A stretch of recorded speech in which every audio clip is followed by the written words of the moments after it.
अच्छा। और एक, हाँ इसका अंत हो गया। अच्छा ये तो था एक चक्कर था सिटी में। अच्छा अब अगला चैप्टर है द्रौपदी का स्वयंवर, 9वां चैप्टर। समझ आया कुछ हाँ, दिमाग में? बताऊंगी जब खाली होंगी मैं बैठ हाँ। कर तुम्हें सुनाऊंगी ठीक सारे है। कहानी ये देख करके। हाँ तो अब 9वां चैप्टर है द्रौपदी का स्वयंवर। ठीक है, अब मैंने आपको बताया था ना अम्बा ने आग में कूद रही थी ताकि इसका अगला जन्म हो। तो अगला जन्म उसका द्रुपद एक राजा है, पंचाला। पंचाला एक शहर है या सिटी मान लो या राज्य मान लो। तो पंचाला एक राज्य है, उस राज्य का जो है एक राजा है वो है द्रुपद। द्रुपद की बेटी है द्रौपदी। द्रौपदी का पिछला जन्म अम्बा था, ठीक है ना, याद रखना। तो द्रौपदी का भाई था धृष्टद्युम्न, उसका भाई था। अच्छा द्रुपद जो था याद है ना, एक बार अर्जुन ने उसे हराया था, याद है? क्यों हराया था? क्यों हराया था? खेल में उसमें ले जाओ रखा अच्छे टिक के आने। वो जो अरे द्रोणाचार्य का, हाँ, द्रोणाचार्य का वो वादा किया था वादा ना, किया था, तो हाँ, उसने अपना शिष्य को ही यूज किया और भेजा युद्ध के लिए। तो उसका द्रोणाचार्य का शिष्य अर्जुन ने द्रोणाचार्य के बदले युद्ध लड़ा था, भूल गए? हाँ वही तो कह रहा ना। हाँ, मैं तो- उसका याद नहीं आ रहा था ना इसलिए। हाँ। तो फिर एक बार क्या हुआ, उसको जो द्रुपद है ना उसको तो अर्जुन ने हराया था। तो द्रुपद की नजर में अर्जुन था कि ये लड़का जो है मेरी बेटी के लिए अच्छा है, क्योंकि ये बहुत अच्छा मतलब तीरंदाज वगैरह अच्छा कर लेता है। तो द्रुपद को लगता था, अब द्रुपद ने पहले तो ये सुना था कि जो पांडवास हैं वो मारे गए हैं, वो मतलब वैक्स हाउस में। वैक्स हाउस मतलब वो जो दुर्योधन ने बनाया था ना मारने के लिए, तो उसको लगा था उसमें आग में जल के मतलब मर गए। ऐसी अफवाह उड़ी थी तो उसने भी मान लिया था। लेकिन उसको उम्मीद थी फिर भी कि अर्जुन जरूर आएगा स्वयंवर में, उसकी बेटी का स्वयंवर हो रहा है तो अर्जुन जरूर आएगा। तो द्रौपदी का स्वयंवर जो है एक सिटी है काम्पिलिया, वहां पे अरेंज कराया गया। बहुत सारे जो राजा महाराजा आए हुए थे, ठीक है। ये सपना लेके कि वो शादी करेंगे इस बहुत सुंदरी से, विश्व सुंदरी से। अब जो है ये जो खबर है शादी की, ये पांडवास के पास भी पहुंची, ठीक है। जब पांडवास के पास पहुंची तो उन्होंने सोचा चलो हम भी एक साक्षी बने इस, ठीक है। तो वो लोग भी एक ब्राह्मण के ग्रुप में, वो लोग भी ब्राह्मण के ग्रुप में चले गए, ठीक है, काम्पिलिया, काम्पिलिया, ठीक है। अब जैसे ही वो काम्पिलिया सिटी एंटर किए तो बहुत सारा सजा रखा था, स्वयंवर चल रहा था ना, घरों को पेंट वगैरह हो रहा था, सब कुछ एक तरह का त्योहार टाइप का था, क्योंकि स्वयंवर होना था आज, ठीक है। लोगों ने बहुत अच्छे कपड़े पहने हुए थे, सब लोग एक्साइटेड थे कि आज द्रौपदी का स्वयंवर होगा, ठीक है।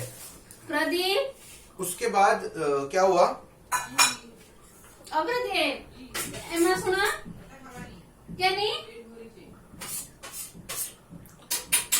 उसके बाद क्या हुआ, भाई पता करो। उसके बाद द्रुपद मतलब द्रौपदी से स्वयंवर में दुर्योधन भी आया हुआ था, कर्ण भी आया था, एक जरासंधा राजा है वो भी आया था मगध का, शिशुपाल, शाल्य, बहुत सारे राजा, बड़े बड़े राजा आए हुए थे, ठीक है, द्रौपदी के स्वयंवर में द्रौपदी से शादी करने के लिए।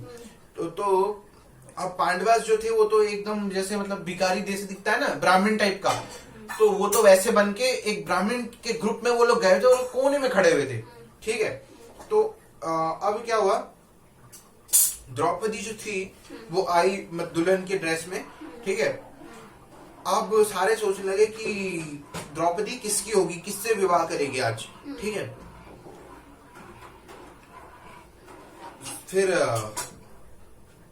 फिर सबने देखा कि ऊपर एक डिस्क है, वो घूम रहा है, ठीक है, घूम रहा है और उसमें मछली लगी हुई है, ठीक है। और नीचे पानी का एक टब रखा हुआ है, टब टाइप का मान लो, उस टब में उस मछली को देखना है और तीर मार के उस मछली की आंख में मारना है, ठीक है। ये था चैलेंज, ठीक है। अब बहुत सारे राजाओं ने कोशिश किया, सब हार गए। फिर कर्ण खड़ा हुआ, कर्ण जाने लगा, बट द्रौपदी ने मना कर दिया कि मैं एक ऐसे इंसान से शादी नहीं करूंगी जिसका कुछ अता पता ही नहीं है, जिसका पता ही नहीं इसके माता पिता कौन है, ये पता नहीं कौन अनाथ है या कुछ पता ही नहीं इसके बारे में, तो मैं ऐसे इंसान से शादी नहीं करूंगी। अब कर्ण छोटा महसूस करने लगा, लेकिन वो जाके अपनी सीट में बैठ गया। फिर फाइनली जो है द्रौपदी का स्वयंवर जो है वो नहीं हो पा रहा था, ठीक है। अब डिसअपॉइंटमेंट में अर्जुन खड़ा हुआ, और मतलब अर्जुन जब खड़ा हुआ तो अब सबको लग रहा था ये ब्राह्मण है, ब्राह्मण नहीं लग रहा था क्योंकि किसी को पता नहीं था, ठीक है। तो वो खड़ा हुआ और वो कहने लगा मैं करूंगा ये। अब सब सोचने लगे ये जो ब्राह्मण है ये कैसे करेगा, ये जब इतने सारे राजा फेल हो गए तो ब्राह्मण कैसे करेगा, इतने सारे क्षत्रिय फेल हो गए, ब्राह्मण करेगा। बट अर्जुन बहुत खूबसूरत था, हैंडसम था और बहुत अच्छा दिखने में भी था और ईमानदार भी लग रहा था। तो द्रुपद जो है उसने परमिशन दे दिया द्रौपदी के पिता ने कि ठीक है तुम भी करो। अब अर्जुन ने किया, उसने सीधे उसके आंख में मारा तीर, ठीक है। उसके बाद सारे ब्राह्मण जो है वो चिल्लाने लगे, अर्जुन की जय जयकार करने लगे। अब क्या हुआ, जो भी राजा आए हुए थे ना वो द्रुपद के खिलाफ मतलब गुस्सा प्रकट करने लगे। उसने कहा कि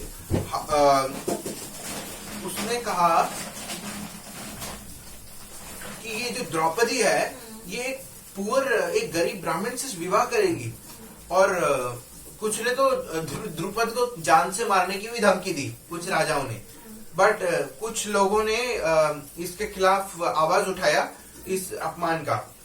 उसके बाद इस कंफ्यूजन में भीम और युधिष्ठिर को ये डर था कि कोई उनको पहचान न ले, तभी द्रौपदी ने अर्जुन को जो है माला पहना दिया, ठीक है। और लॉर्ड कृष्णा और जो बलराम थे वो लोग भी इस ओकेजन पे आए हुए थे, तो उन्होंने ये जो कंफ्यूजन था इसको दूर करने की कोशिश की, ठीक है।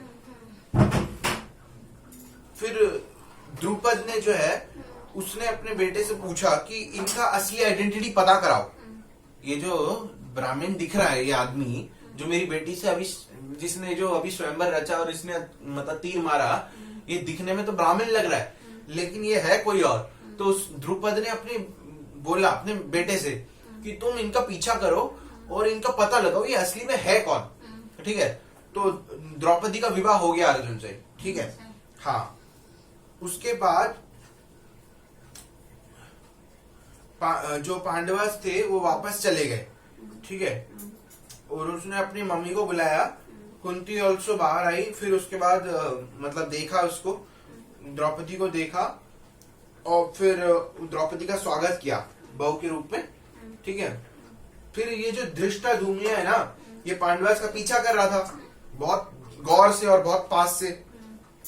वो बहुत खुश हुआ ये जानकर और उसने अपने पिता को बताया कि ये जो पांचों लोग हैं, जो 5 ब्राह्मण हैं, ये कोई और नहीं है, ब्राह्मण नहीं है, ये तो कुंती माता के पुत्र हैं, ये तो क्षत्रिय हैं, तो ये हस्तिनापुर के युवराज हैं, उसने बताया। तो फिर द्रुपद ने ना फिर पांडवास को और कुंती माता को काम्पिलिया दोबारा बुलाया, ठीक है। और कुंती के इंस्ट्रक्शन में फिर जो 5 भाई थे ना उसके, वो मतलब शादी हुई 5 भाई से द्रौपदी की, समझ गए। फिर लॉर्ड कृष्णा और बलराम ने जो है ये सब शादी होते हुए देखा, 5 भाइयों का शादी द्रौपदी से हो गया। अब पांडवास जो है बहुत खुश हुए। फिर उसके बाद क्योंकि कृष्णा जो था वो था, कृष्ण तो भगवान है स्वयं, तो जो पूरे सृष्टि की रक्षा करते हैं वो तो खुद स्वयं वहीं पर थे। फिर शादी हो गई, पर जब ये खबर द्रौपदी का स्वयंवर का हस्तिनापुर पहुंचा ना, अब दुर्योधन को और ज्यादा नफरत और मतलब जलन होने लगी। उसने सोचा जो दुश्मन वो सोच रहा था कि वो जो आग में जल गए होंगे वर्णावृति में, वो तो अभी भी जिंदा है और वो द्रौपदी से विवाह कर लिया ताकि वो जो दोस्ती है द्रुपद और कृष्णा से दोस्ती हो जाए। अब क्या हुआ, दुर्योधन जो है अब ये सहन नहीं कर पाया, तो उसने अपने जो उसका दोस्त है, सबसे बेस्ट दोस्त कर्ण, उसका एडवाइस लिया कि हमें पांडवास के खिलाफ युद्ध लड़ना चाहिए, ठीक है। अब दुर्योधन ने ये बात अपने पिता से भी पूछी और भीष्म पितामह से भी इस बारे में बड़ी चर्चा हुई और द्रोणाचार्य और बाकी बड़े लोगों से भी की, लेकिन किसी ने ये साथ नहीं दिया किसी ने ये नहीं कहा कि हमें लड़ना चाहिए युद्ध। सिर्फ दुर्योधन ही था जो बोल रहा था कि हमें अपने भाई पांडवास से युद्ध लड़ना चाहिए। बाकी जो बड़े लोग थे उन्होंने मना कर दिया, वो नहीं माने।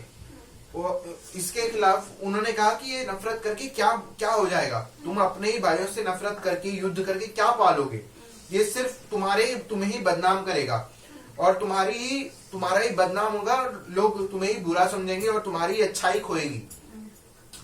इसीलिए तुम्हें पांडवास को अच्छे से ट्रीट करना चाहिए और उनका जो हक है, आधा किंगडम, आधा राज्य उनको दे देना चाहिए। ठीक है, उन्होंने तो कोई तुम्हारे साथ अन्याय नहीं किया है, तो तुम्हें उनको दे देना चाहिए। लेकिन जो धृतराष्ट्र था और दुर्योधन था, वो भीष्म पितामह और द्रोणाचार्य के खिलाफ थे। ठीक है, तो उन्होंने विदुर को खिलाफ जा नहीं सकते थे, सॉरी, अब वो ऐसे जा नहीं सकते थे। तो जैसे ही बोला ना उनको कि तुम क्या हो जाएगा, तुम्हें उनको आधा राज्य देना चाहिए और उनको अपना सम्मान के साथ वापस बुला लाओ, तो फिर दुर्योधन ने विदुर को भेजा पांडवास को वापस हस्तिनापुर बुलाने के लिए।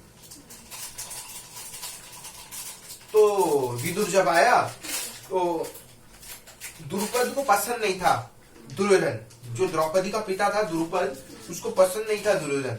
उसको पता था कि ये दुर्योधन जो है पांडवास को मारना चाहता है, इसलिए उसने बोला कि पांडवास को हस्तिनापुर जाने की जरूरत नहीं है। लेकिन कृष्णा ने एडवाइस किया कि पांडवास का हक है, जो उनका राज्य उनको मिलना है, उनका हक है, उनको जाने देना चाहिए और वो वापस हस्तिनापुर जाए और अपना जो राज्य है उनको क्लेम करने का हक है। फिर और आखिरी में फिर पांडवास और द्रौपदी जो है वो हस्तिनापुर एंटर करते हैं। ठीक है, सारे लोग जो हस्तिनापुर में जो जनता थे, सारे लोग बहुत खुश थे इस बात को जानकर कि पांडवास जो है जिंदा है और वो लोग वापस आए हैं इस राज्य में राज करने के लिए। ठीक है, लेकिन जो कौरवास थे, दुर्योधन था, दुर्योधन के जो 99 भाई कौरवास वगैरह थे, उन लोगों को ये बात पसंद नहीं थी कि पांडवास वापस आ गए। लेकिन अब मजबूरी था दुर्योधन का भी, उसको वापस बुलाना था, क्योंकि जो भीष्म पितामह है, जो बड़े लोग हैं वो कह रहे हैं, तो बुलाना पड़ा। समझ आया कुछ? ये नहीं आया? समझ आ गई। द्रौपदी स्वयंवर, ये 9वां चैप्टर था। 10वां चैप्टर द राजसूय यज्ञ। कुछ समझ आ रहा है नहीं आ रहा है? इतना सारा चैप्टर रिवाइज करा है एक दिन में। मैंने तुम्हें बोलूंगी, सुनाऊंगी तुम्हें जब आओगी ना शाम को, जब भी टाइम मिलेगा मैं एक एक करके सुनाऊंगी। अब 10वां चैप्टर शुरू हो रहा है। 10, 11, 12, 13, 14, 15, 16, 3, 4, 5, 6, 7। अब बस 7 चैप्टर और रिवाइज कराना है। ठीक है, ध्यान से सुनना, क्योंकि अब ये मेरे पास ज्यादा टाइम नहीं है, जितना है उतना ही। अब मेरा कितना काम- टाइम है? अभी काम तो मेरा खत्म हो जाएगा, तो जाऊंगी मैं। ठीक है, अभी मेरा पास अभी